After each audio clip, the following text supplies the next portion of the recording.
Hey everyone, Rick Uccino here once again, and I have no idea how I'm going to pull off this one today as I try to condense down the storied career of one of the greatest superstars in wrestling history. The man's run in the business has stretched my entire lifetime, and he is still going strong. The man with more nicknames than submission holds, and he knows all 1,004 of those. Hold one, arm drag. Hold two, arm bar.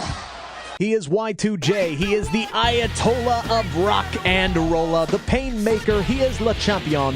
And today he is the superstar under the spotlight. He is Chris Jericho. All right, let's see how I do here. Clock ready? And Just do it! go.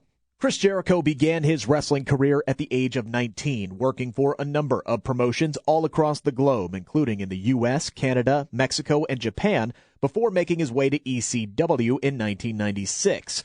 Wrestling the likes of Taz, Rob Van Dam, and Cactus Jack, Jericho caught the eye of World Championship Wrestling and would make his WCW debut in the summer of 96.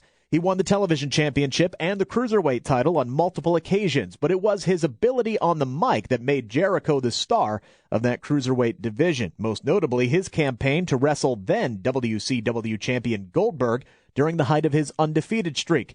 But he was never booked in an actual match with the champ. In fact, Jericho cited the company's refusal to book him into a pay-per-view squash match with Goldberg as one of the major reasons for wanting to leave. Of course, it was soon after that Jericho did leave and made his way to WWE, where he had one of the greatest debuts in company history.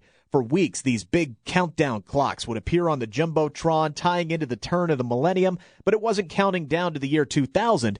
It was counting down to the debut of Y2J. The clock struck zero on the August 9th edition of Monday Night Raw as The Rock was out cutting a promo. The lights went out, Jericho's music hit, and he emphatically declared to the Great One, Raw is Jericho! From there on out, Jericho was home, mixing it up with some of the greatest superstars in company history: Chyna, Triple H, Shawn Michaels, The Rock, and Stone Cold Steve Austin. In fact, he beat both The Rock and Stone Cold in the same night at Vengeance 2001 to unify the WCW World Heavyweight title and the WWE Championship to become the company's first undisputed champion. Jericho would win 6 world titles during his WWE tenure, and he also became a 9-time Intercontinental Champion, a record that he still holds to this day. He also finally got to face Goldberg. Actually, those two rivals would face each other several times in 2003, multiple times in the ring, where Goldberg was always the winner, and once for real in the locker room, where apparently Jericho got the better of the big man. For the sake of keeping this under an hour, I'm going to gloss over the next decade and a half here, as Jericho would take several sabbaticals from the company, but he would always return eventually and completely reinvent himself every single time, and each time he proved one undeniable truth. This man can literally get anything over. You stupid idiot! Will never be the same again! Upon his numerous returns to the company, we'd see Jericho in programs with the likes of John Cena, CM Punk, and AJ Styles, but without a doubt, some of his best work was with his now former best friend, Kevin Owens. The unlikely duo paired up to take on the rest of the stupid idiots in the locker room, adding name after name to a certain list that I hope to avoid in making this video. You just made the list! Jericho would capture his first United States Championship at this time, making him one of the 15 stars to be recognized as a Grand Slam champion. 14 men have completed this task, while Bayley is the only woman to claim all the gold in her division.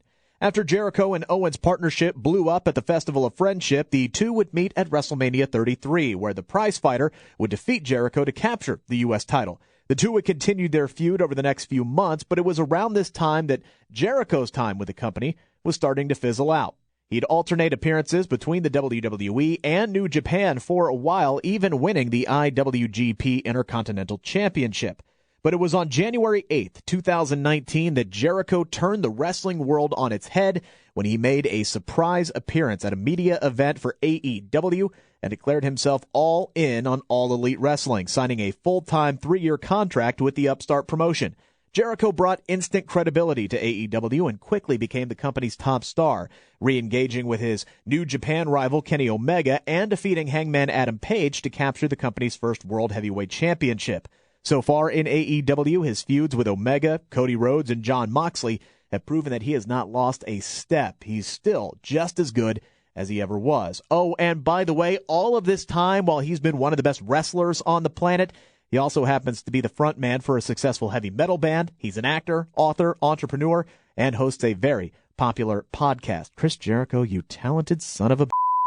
Le Champion turns 50 later this year, but is showing no signs of slowing down anytime soon. He told Sportskeeda's Gary Cassidy last year that he'll know when it is time to walk away, but as far as right now, he'll still be younger than The Undertaker when his current contract expires.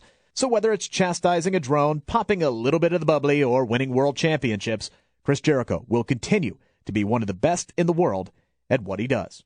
And time. How'd I do? Hey, not bad.